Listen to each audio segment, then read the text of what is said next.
A igreja de Tiatira, de dentro para fora. Nós vamos pensar um pouquinho sobre essa temática. Temos já estudado a preciosa palavra do Senhor. Quero te convidar a abrir a sua Bíblia. Eu leio na NVI, em Apocalipse capítulo de número 2, dos versos 18 a 29.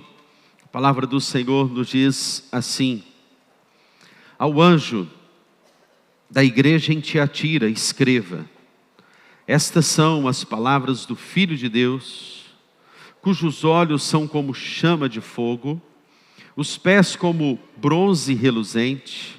Eu conheço as suas obras, o seu amor, a sua fé, o seu serviço e a sua perseverança. Eu sei que você está fazendo mais agora do que no princípio. No entanto, contra você eu tenho isto: você tolera Jezabel, aquela mulher que se diz profetiza. Com os seus ensinos, ela induz os meus servos à imoralidade sexual e a comerem alimentos sacrificados aos ídolos. Dei-lhe tempo para que se arrependesse da sua imoralidade sexual, mas ela não quer se arrepender. Por isso vou fazê-la adoecer e trarei grande sofrimento aos que cometem adultério com ela, a não ser que se arrependam das obras que ela pratica. Matarei os filhos dessa mulher. Então todas as igrejas saberão que eu sou aquele que sonda mentes e corações, e retribuirei a cada um de vocês de acordo com as suas obras. Aos demais que estão em Tiatira, a vocês que não seguem a doutrina dela e não aprenderam, como eles dizem, os profundos segredos de Satanás, digo: não porei outra carga sobre vocês. Tão somente apeguem-se com firmeza ao que vocês têm, até que eu venha. Aquele que vencer e fizer a minha vontade até o fim, darei autoridade sobre as nações. Ele as governará com cetro de ferro e as despedaçará como um vaso de barro. Eu lhe darei a mesma autoridade que recebi de meu Pai. Também lhe darei a estrela da manhã. Aquele que tem ouvidos, ouça o que o Espírito diz às igrejas. Amém, queridos? Até aí temos lido a preciosíssima palavra do Senhor. Eu creio, queridos, que você já deve ter percebido nas suas experiências que nem tudo que parece é. Eu não sei quantos são do tempo do Denorex. Vocês lembram daquela propaganda? Quantos aqui são do tempo do Denorex? Levanta a sua mão. 90, 100, 120, 180, 200 anos aqui. É um povo que tem superado longevidade e intensidade de vida. E a propaganda do Denorex dizia exatamente isto: parece, mas não é. Nós vivemos um tempo, queridos, que o privilégio é pela aparência, é o exterior. A Bíblia diz que o profeta Samuel vai à casa de Jessé, porque ele precisava, naquele momento, Deus havia dito que ele iria escolher um ungido, o escolhido, aquele que iria ser rei de Israel.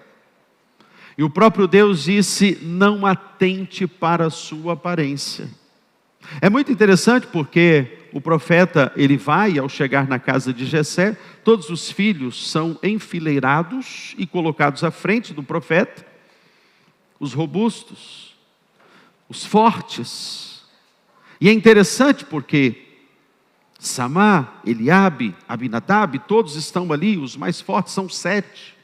Embora a palavra mencione apenas 3. Só que um estava no campo e era Davi. A marca deste texto de 1 Samuel 17 é a marca daquele que vê o coração, daquele que sonda, aquele que perscruta, que olha no interior, que vê, e é exatamente isto que o texto começa falando. Aquele que tem olhos como chamas de fogo, aquele que olha todas as coisas e vê o interior. E quando você está lendo o Apocalipse sobre a igreja de Tiatira, e quando você fala sobre o Filho de Deus, você está falando, ele é o dono da igreja. O significado aqui, nós estamos nos referindo àquele que é o Senhor que governa a igreja. Ele é o Senhor que dirige a igreja. Ele tem o cetro nas suas mãos. Ele está em seu alto e sublime trono, governando, dirigindo a igreja. Ele é o Filho de Deus. Mas ele tem os seus olhos como chamas de fogo. Aquilo que o seu irmão não pode ver quando ele está olhando para a sua aparência, a sua fisionomia, o seu exterior. O Senhor tem as lentes que percorrem o seu interior e veem aquilo que está lá no profundo do seu ser. Aquilo que você pensa, aquilo que você arquitetou, aquilo que você vai dormir no travesseiro e começa a pensar e nutrir no seu coração, aquilo que deu origem talvez a um pecado na sua vida, talvez um pecado de julgamento, talvez um pecado sobre alguém, sobre uma pessoa, sobre a sua casa, sobre o seu irmão, um pecado ético, uma fofoca, uma palavra, talvez até mesmo uma acusação, um julgamento. Quantas vezes este que é o Filho de Deus, que tem olhos como chamas de fogo, vem o nosso interior e pela misericórdia dele, por graça pura dele, ele vê você. E louvado seja o nome do Senhor, porque a Bíblia nos diz que ele não nos trata segundo as nossas iniquidades. Se o Senhor fosse tratar cada um de nós segundo as nossas iniquidades, nós não estaríamos mais aqui. Porque as misericórdias do Senhor são a causa de não sermos consumidos. E o texto nos diz que ele tem os pés como latão reluzente. E essa palavra diz respeito àquele que julga todas as coisas. O Senhor governa, o Senhor perscruta, o Senhor sonda, ele vê o íntimo, mas é aquele que julgará a igreja. E você pode estar certo, meu irmão, o justo juiz, ele virá para julgar a igreja do Senhor. Ele virá para julgar o mundo, ele virá para dizer aos filhos: vinde benditos do meu Pai, entrai para o reino eterno que está preparado para vocês desde a fundação do mundo. E eu quero saber nessa noite, quantos estão certos da sua salvação com Jesus? Se morrerem hoje, tem certeza que vão para o céu. Não morre hoje não, meu irmão, no nome de Jesus. Mas se morrer hoje, eu vi algumas mãos assim meio levantadas, né? Você tem certeza da sua salvação? Levanta a sua mão, você levanta bem forte aí. Se você tem essa certeza, meu irmão, nós vamos morar no jardim celestial. Aqui é o ensaio para a gente morar na eternidade. Mas se você não tem certeza, hoje é um dia para você ter certeza da sua salvação. Algumas características dessa igreja, eu quero que coloque aí o mapa. Sempre nós estamos nos situando neste mapa, para que a gente visualize as igrejas. E ali está Tiatira, mais próxima de Pérgamo. Parece que o próprio Jesus, ao escrever, ele foi colocando justamente essas igrejas, uma que vinha após a outra, para que no mapa, né, a gente conseguisse situar. Essa cidade, a cidade de Tiatira, falando do contexto dela, do lugar que ela estava, ela era a menor cidade da Ásia Menor, a menor. Então, de todas, e eu fiquei encucado com uma coisa, porque eu comecei a ler, e fui lendo, e eu li todas as cartas a todas as 7 igrejas, e essa carta é a maior carta, porém ela é a menor cidade e a menor igreja da Ásia Menor. É como se o Senhor Jesus estivesse falando para nós, a despeito daquilo que é uma característica da cidade, eu tenho algo a ser falado para você, e eu quero te dizer que o seu valor, ele excede, ele transpõe, ele vai além daquilo que é o contexto que você está inserido. É como se o Senhor estivesse olhando para você agora nessa noite, e vendo você, e você pensa assim: mas eu sou muito pequeno, eu não tenho valor, ninguém me dá valor, eu já recebi nãos, eu tenho recebido nãos na minha vida, eu não sei porque a minha vida, ela não vai além, ela não prospera, ela não vai adiante, eu não sei porque que eu estou num estado de inércia, eu não sei porque que a minha família não prospera, não anda, não caminha, eu não sei porque eu ainda não estou em um relacionamento saudável, eu estou em um casamento que está num problema, eu estou em conflitos, não prospero espiritualmente, não prospero relacionalmente, eu não cresço, mas eu vim aqui para te dizer, querido, que o Senhor não te vê como você se vê. O Senhor está te vendo como alguém que será poderosamente usado nas mãos dEle. Quando nós nos submetemos à carta de amor que Ele escreve para cada um de nós, o Deus que ama a igreja, o Filho de Deus que percorre a igreja, que perpassa a igreja, que tem os seus candelabros que são a própria igreja, os seus castiçais de ouro que é a própria igreja, que incendeia a igreja, que quer avivar a igreja, que conhece, querido, Ele conhece aquilo que é o que você nutriu no seu coração e que você está à porta de uma queda. Um dia, o próprio Deus virou-se para Caim e disse: o pecado bate a porta. Caim, o pecado está batendo a porta. E o Senhor está te vendo, Ele não quer que você seja intimidado pelo medo, intimidado pelo pecado, culpado pelo pecado. Você já viu, querido, uma pessoa que ela anda no pecado, que ela vive no pecado, ela vive culpada, ela vive sentenciada, escravizada. Tudo que ela faz, tudo que ela ora, ela acha que Deus não está ouvindo a ela. Por quê? A Bíblia diz em Isaías 59, verso de número 1: as vossas iniquidades fazem separação entre vós e o vosso Deus. Perdão, o verso 1 diz: a mão de Deus não está encolhida, os seus ouvidos não estão surdos. O verso 2 vai dizer: mas as vossas iniquidades fazem separação entre vós e o vosso Deus, de modo que não vos ouça. Então muitas vezes você, por não conhecer o Deus da graça, o Deus do amor, o Deus que em essência é amor, o Deus que é perdão, você por justiça própria, e a pior coisa que tem na vida de um cristão é a tal da justiça própria. Ele achar que por meritocracia ele vai ser abençoado. Não é meritoriamente, é graciosamente. Todas as vezes que nós entendemos que é pela graça que somos salvos, nós vamos entendendo que a nossa pequenez, ela pode ser colocada diante de um Deus que é grande. E Ele vai operar, Ele vai fazer infinitamente mais.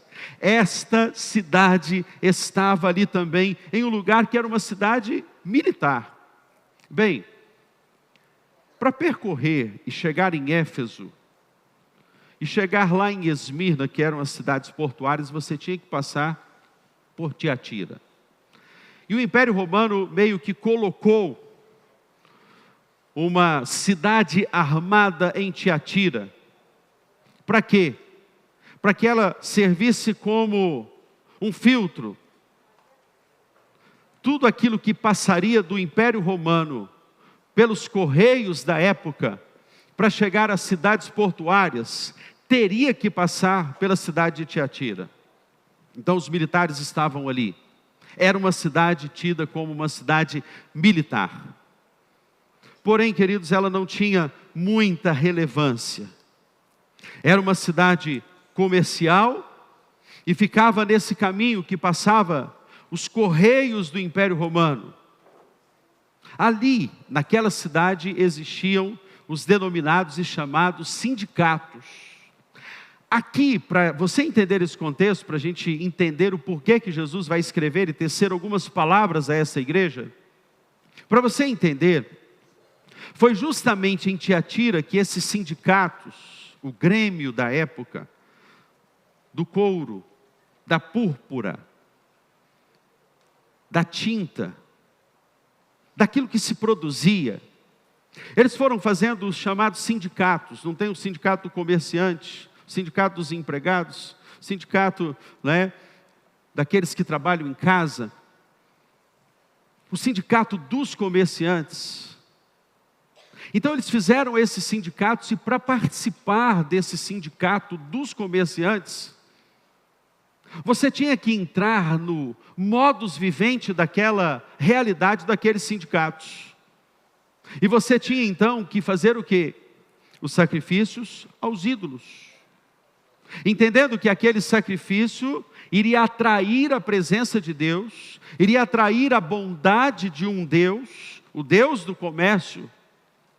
Dali você pode se lembrar que em Atos capítulo de número 16, no verso de número 13, aparece uma mulher por nome Lídia, que era vendedora de púrpura de Tiatira. Porque ela era como se fosse uma comerciante daquela cidade.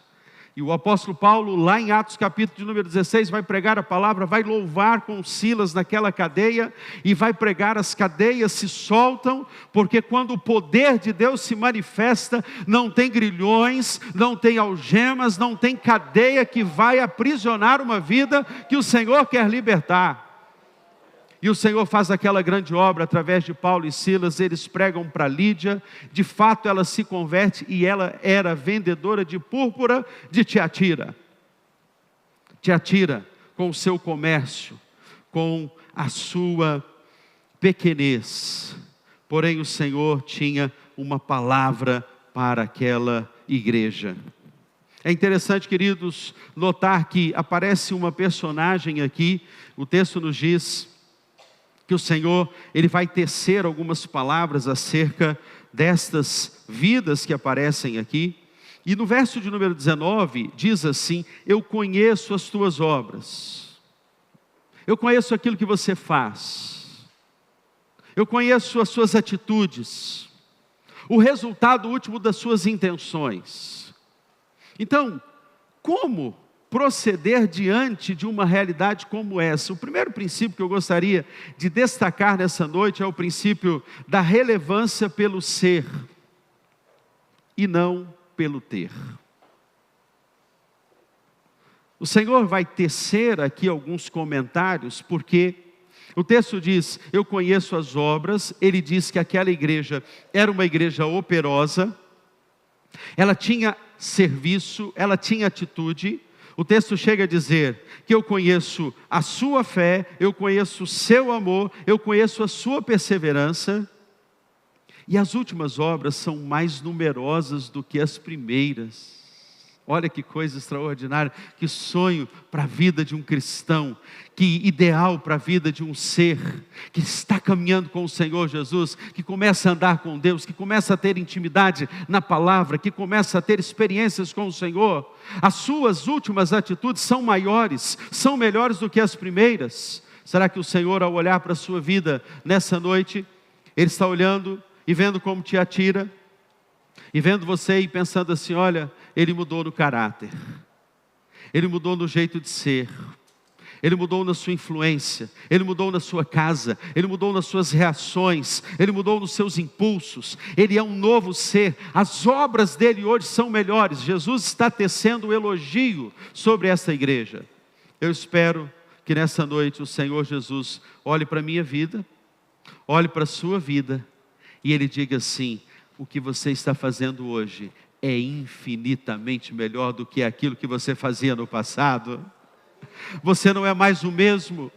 Você não perde tempo com coisas, com distrações. Você não perde tempo com o pecado. Você não está ainda como o crente Raimundo. Quem que é o crente Raimundo? É aquele que tem um pé na igreja e outro no mundo. O crente Raimundo é esse que está na igreja, mas ele ainda está ali negociando com o pecado. Ele gosta do pecado. Ele não resiste a um sorriso. Ele não resiste a uma frase. Ele não resiste a uma imagem. Uma imagem posta diante dos seus olhos é um motivo para ele pecar. Mas, meus amados irmãos, diante de nós está uma carta de amor do Senhor Jesus, e Ele está dizendo à sua noiva, PIBJC, eu conheço as tuas obras, eu conheço a sua fé, eu conheço o seu empenho, o seu amor, eu conheço as suas obras e sei que hoje vocês estão melhores do que vocês eram antes. Louvado seja o nome do Senhor Jesus. O Senhor quer ver uma igreja que cresce, que amadurece, que cresce na palavra. Ah, queridos, que coisa linda. Em segundo lugar, a atitude que o Senhor vai ver é de uma vida frutífera. Eu conheço você. Quais são os frutos evidentes que você pode dizer assim que você tem uma vida transformada pelo Senhor? Quais são os frutos que o Senhor está olhando dos céus e olhando para a sua vida, para a minha vida, e dizendo assim, olha, eu vejo Cristo na maneira como você atende as pessoas. Eu vejo Cristo na maneira como você organiza as suas finanças. Eu vejo Cristo na sua vida na maneira como você trata a sua esposa. Eu quero crer, queridos, que nós teremos na PIBJC, nesta geração, homens que serão dóceis, amorosos, ternos, compreensivos. Nós teremos homens sábios, homens que vão abrir a palavra de Deus dentro das suas casas, homens que não vão esperar a esposa dizer assim, é meu bem, é meu amor. Nós estamos precisando orar. Isso não vai partir mais das mulheres da PIBJC, porque os homens da PIBJC, eu quero declarar mulheres, e se isso não estiver acontecendo na sua casa, você pode procurar o pastor Caian, e você pode procurar o pastor Rodrigo, e você pode me procurar, pode procurar o seu líder de célula, porque eu quero crer que nós teremos homens que darão o privilégio da escuta para ouvirem as suas esposas. Eu quero crer, queridos, que pelos frutos, a Bíblia diz que uma árvore é conhecida, nós seremos conhecidos pela árvore, pelo fruto que nós damos. A fé, o serviço, a perseverança. O texto diz isto, eu conheço a sua perseverança. Muitas vezes nós somos muito bons em iniciativas, mas somos péssimos em acabativas. Qual foi o curso que você começou e que você parou no meio? Qual foi a leitura bíblica que você começou e você parou no meio? Por falar em dieta, nem podemos tanto falar em dieta, né? Mas por falar em dieta, qual foi o exercício físico que você começou a fazer? E você disse assim, eu vou agora para a academia, eu vou fazer uma caminhada, eu vou ter esforço, eu vou ter diligência, eu vou ter disciplina. Eu conheço a sua perseverança. Eu costumo dizer que a perseverança é a rainha de todas as virtudes. Paulo, quando escreveu aos Coríntios, ele falou da fé, ele falou da esperança, e ele falou do amor. E ele disse que sobre todas essas coisas, o maior deles é o amor. E ele disse que a fé que nasce da palavra, ele fala do amor que é o fruto desta esperança. E essa esperança que nasce justamente da vida na palavra. Quando ele escreveu aos Tessalonicenses, ele disse do trabalho que resulta da fé, ele disse do esforço motivado pelo amor, e disse da perseverança proveniente da esperança. O entendimento que eu estou tendo, queridos, que essas virtudes que geram frutos, e o próprio Jesus está falando, são as marcas essenciais que Deus quer encontrar na sua noiva hoje, na sua igreja hoje, nas mulheres de hoje. Talvez, querido, aquilo que ainda não aconteceu na sua vida, não mudou, porque você não perseverou um pouco mais em oração, porque você não buscou um pouco mais. A Bíblia fala de um rei, Jeoacás, que ele estava em meio a uma batalha, e a Bíblia diz que ele vai até o profeta Eliseu. E é muito interessante que ao ir ao profeta Eliseu lhe dá uma flecha e diz: atira, abre a janela, atire. E a Bíblia vai nos dizer, queridos, que o rei, ele pega a sua flecha, Eliseu diz para ele: retesa a sua flecha, estica a tua flecha, estica bem a tua flecha. E a Bíblia vai dizer que aquele rei, ele atirou 3 vezes e parou. O último fôlego da palavra de Eliseu para o rei foi: você deveria ter atirado 5 ou 6 vezes, e então você teria vencido os sírios em Afeca. Mas você atirou 3 vezes.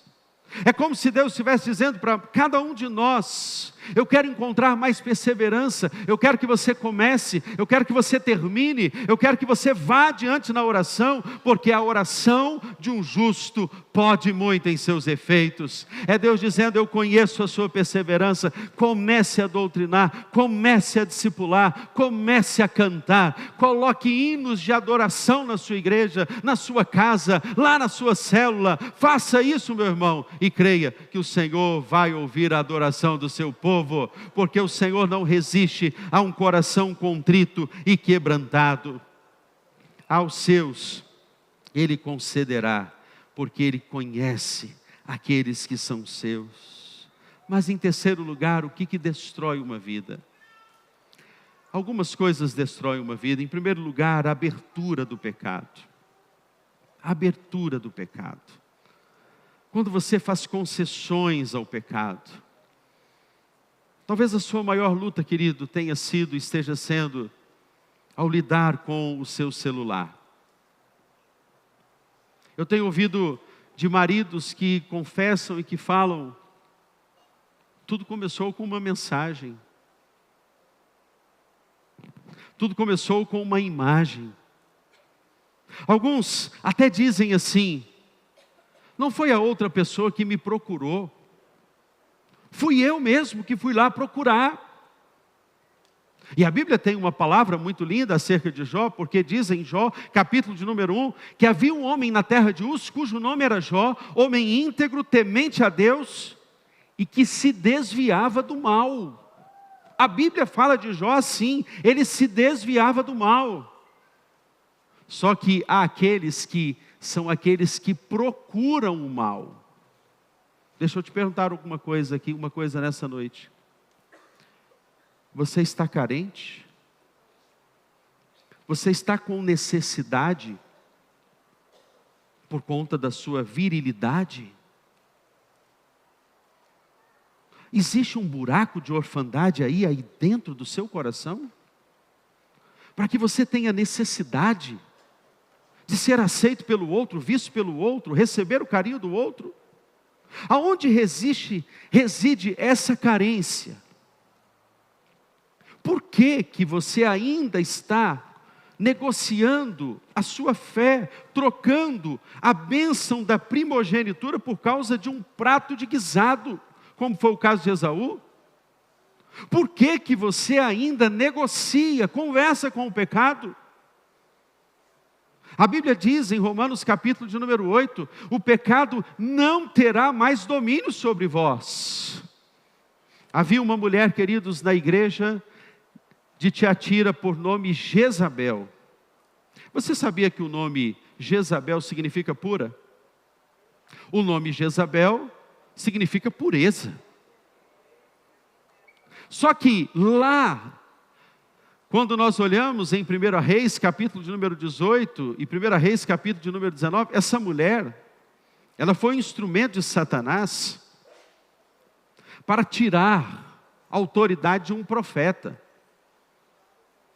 Ela levava os homens, os servos de Deus, de Israel,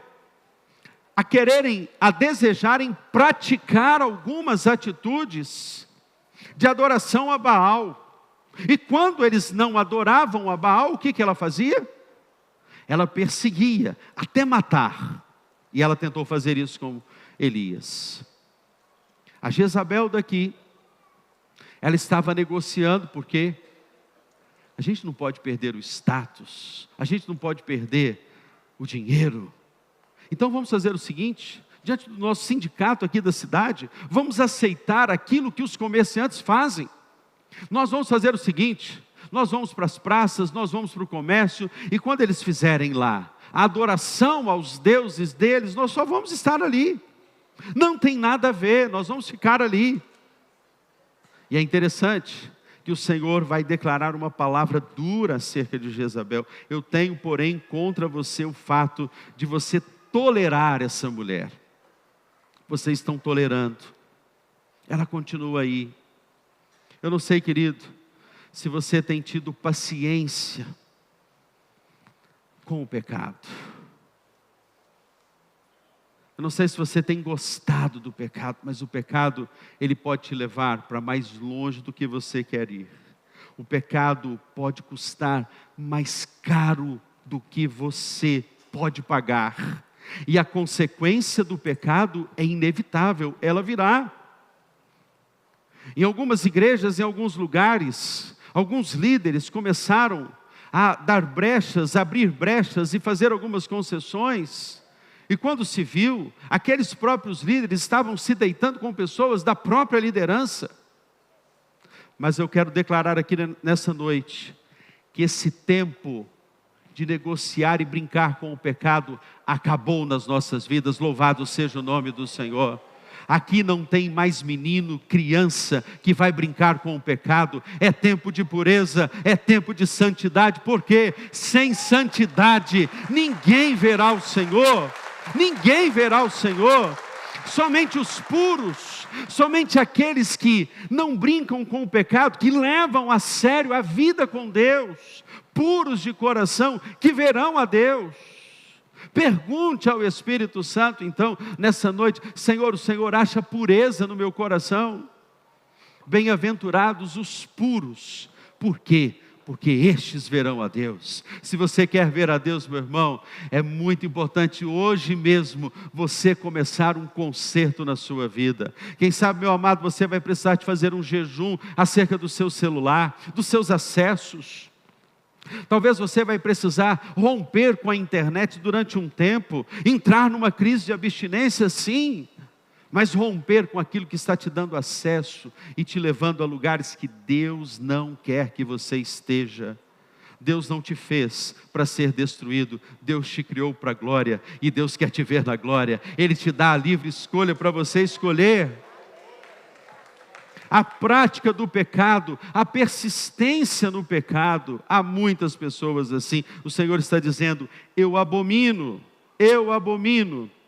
E diz o texto: Jezabel, que se declara profetiza, não somente ensine, mas ainda seduza os meus servos a praticar a prostituição e a comer coisas sacrificadas aos ídolos. Não tem nada a ver, a gente pode estar ali, é apenas uma festa social. Se eu não estiver ali, outras portas não vão ser abertas. Deixa eu te dizer uma coisa, querido. A porta que Deus abre, diz a palavra em Apocalipse, a porta que Deus abre, ninguém fecha. A porta que Deus fecha, ninguém abre. Você não precisa agradar a ninguém, você não precisa dar vinho a ninguém, você não precisa dar presente a ninguém, para que ele possa ser aquele que vai continuar comprando de você, porque nós estamos passando por um processo de limpeza, de santificação, e nós não vamos mais querer portas abertas do mundo. Todas as portas abertas do mundo, elas serão fechadas, mas as portas que o Senhor abrir, ninguém vai fechar na sua vida. Será que o Senhor pode ver uma fé assim nessa noite? Será que Deus pode encontrar aqui servos fiéis, que amam a Deus sobre todas as coisas, que querem ter uma vida frutífera, uma vida com amor, com fé, com serviço, com perseverança, e que as suas últimas obras são mais numerosas do que as primeiras. Eu quero isso para a minha vida, meus irmãos. Eu quero isso para a minha casa. Eu quero isso para a minha família. Eu quero isso para a minha igreja. Ah, que coisa linda ver que também o texto tem uma promessa de cura. Ela tem uma exortação para você ser tratado, porque nós somos pecadores. nós somos falhos, nós somos indignos, mas só podemos entrar por essas portas por causa da graça do Senhor, por causa da misericórdia dEle. Há uma promessa de cura para a sua vida. Qual a primeira promessa que o Senhor nos fala? Resista ao pecado. Olha que coisa linda, a Bíblia nos diz, verso de número 24, a despeito de todas as coisas que o Senhor faria com aquele que brincasse com o pecado, Jezabel mataria os seus filhos, iria lhe fazer adoecer por causa desta imoralidade sexual. O verso de número 24 diz: digo porém aos demais de Tiatira. É como se Deus falasse assim: há uma parte aí em Tiatira que não se curvou diante de Jezabel e diante da sedução. Alguns foram seduzidos, mas nem todos. Em que grupo você está? De que lado você está? O texto diz que aos demais de Tiatira, a todos aqueles que não seguem essa doutrina e não conheceram, como eles dizem, as coisas profundas de Satanás. Olha que Deus gracioso. Não porei outra carga sobre vocês. Nessa noite Deus está dizendo assim: você pode vir cansado e sobrecarregado, porque eu vos aliviarei. Vinde a mim os que estão cansados, eu não vou colocar um outro peso. Tem muitas vezes que a religião coloca um outro peso, te leva a ter que fazer algumas coisas. Não é a teologia do ter, é a teologia do ser. Deus quer que você seja. Então a cura está nisto: resista ao pecado. Resista ao pecado. Segundo, se mantenha inabalável na sua fé. O texto vai nos dizer isto: ao vencedor, aquele que guardar até o fim as minhas obras, diz o texto, eu lhe darei autoridade sobre as nações. Sabe o que significa isso para aqueles comerciantes daquela época? Vocês não vão precisar mais se submeter aos homens, porque quem tem a mim, o Filho de Deus, o Senhor da igreja, eu dou autoridade sobre as nações. Imagine você, querido, sendo usado, a sua empresa, a sua casa, a sua família, sendo conhecida nos céus pelo Filho de Deus, pelo próprio Deus, porque você não negociou com o pecado, porque você não abriu mão para o pecado. O seu nome, a sua honra, a sua vida, é o Senhor que está prometendo aqui: eu lhe darei autoridade sobre as nações, com um cetro de ferro as governará, e as reduzirá a pedaços, como se fossem objetos de barro, aquilo que é perecível, os recursos da terra. Então se mantenha inabalável na sua fé. Em último lugar, tenha sua satisfação em Cristo Jesus. Veja comigo, o verso de número 26 vai dizer assim: ao vencedor, que guardar até o fim as minhas obras. Ao vencedor. Sabe, enquanto eu preparava essa palavra, Deus me levou a 2 textos. Um foi o de Filipenses 3:8, que diz assim: mais do que isso, considero tudo como perda, comparado com a suprema grandeza do conhecimento de Cristo Jesus, o meu Senhor, por cuja causa eu perdi todas as coisas, e eu as considerei como esterco, para poder ganhar a Cristo Jesus. Nessa noite, querido, em detrimento de todas as coisas da terra, Deus quer que você conheça a sublimidade do amor e da grandeza de Cristo Jesus. Mas Deus me levou, enquanto eu preparava essa palavra, a um outro texto. Deus me levou a Deuteronômio, capítulo de número 28, e eu quero, neste crescendo na palavra, te dar um exercício. Aqui, hoje à noite ainda, antes de você dormir, você tem o privilégio de ler Deuteronômio, capítulo de número 28. Eu vou ler alguns versículos, e a palavra de Deus diz assim: se vocês obedecerem fielmente ao Senhor, o seu Deus, e seguirem cuidadosamente todos os seus mandamentos que hoje dou a vocês, o Senhor, o seu Deus, os porá acima de todas as nações da terra. Deus está dizendo: se você me obedecer e me amar, todas essas bênçãos virão sobre vocês e os acompanharão, se obedecerem ao Senhor, o seu Deus. Vocês serão abençoados na cidade e serão abençoados no campo.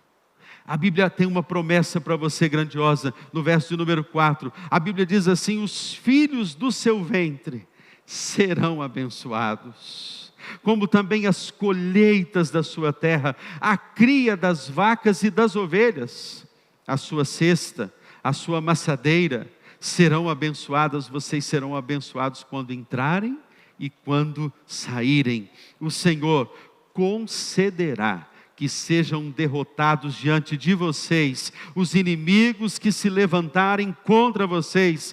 Virão a vocês por um caminho, mas por 7 caminhos eles voltarão. O Senhor enviará bênçãos dos seus celeiros, e tudo que as suas mãos fizerem, o Senhor, o seu Deus, os abençoará na terra de vocês. Louvado e engrandecido seja o nome do Senhor Jesus, porque é promessa de bênção, é promessa sim de prosperidade. Não é você, meu amado, que vai correr atrás de bênçãos, não, porque você foi fiel, porque você guardou a aliança, porque você não negociou com o pecado, porque você não colocou uma mesa para Satanás. Não, você se deitou e se deleitou sim aos pés do Senhor Jesus. Se coloque de pé nessa noite, querido, nós vamos orar ao Senhor.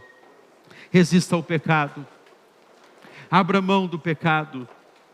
O pecado destrói, não persista no pecado.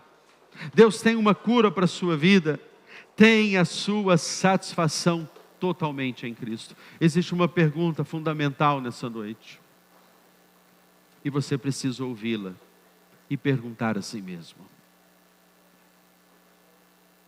A pergunta principal dessa noite é: você ainda anda pela falta? Ou você anda pela abundância? Os que caminham pela falta têm necessidade de serem afirmados diante da sociedade. Os que caminham pela falta cedem às pressões do pecado. Os que caminham pela falta não resistem ao pecado, são fracos diante do pecado. Mas eu quero declarar nessa noite que diante das seduções do mundo, enquanto eu olho para você aqui, eu peço a misericórdia do Senhor sobre o meu rebanho nessa noite. Eu peço a misericórdia do Senhor sobre os maridos, sobre as esposas, sobre os filhos. Porque tantos estão sendo seduzidos pelo pecado e não conseguem ter uma vida firme, inabalável, uma vida na rocha, uma vida que não cede às pressões desse tempo. E Deus está chamando a sua noiva, estava chamando Tiatira, uma igreja pequena, mas que diante dos olhos de Deus era grandiosa. Era uma igreja que tinha o poder, a unção e o privilégio de ter o Filho de Deus, que com olhos como chama de fogo, olhando os seus corações, mas dando poder a esta igreja, para ela vencer todas as tentações. Eu não sei, querido, como essa palavra chega ao seu coração, mas o Senhor quer chamar a sua noiva à santidade. Eu não sei como essa palavra chega ao seu coração. Talvez você, diante das suas próprias omissões, diante dos seus pecados, Deus olha para você, mas é o mesmo que escreveu uma carta para essa igreja, uma carta de amor, e está te dizendo: eu te amei, filho, eu não vou desistir de você. Eu darei a Etíope Sebá por tua vida, porque você é precioso aos meus olhos, digno de honra. Eu te amei, eu não vou desistir de você. Não temas, porque eu sou contigo. Feche os seus olhos, abaixe a sua fronte. Nós precisamos de uma palavra que nos conforta, mas precisamos também de uma palavra que nos confronta. E o Evangelho é o poder de Deus para a salvação de todo aquele que crê. O Senhor está chamando vidas nessa noite, para se consagrarem, para dizerem: na minha casa, eu não aceito qualquer outro altar, porque aqui na minha casa há um altar ao nome que é sobre todo nome, o nome do Senhor Jesus. Então comece a consagrar a sua casa mesmo.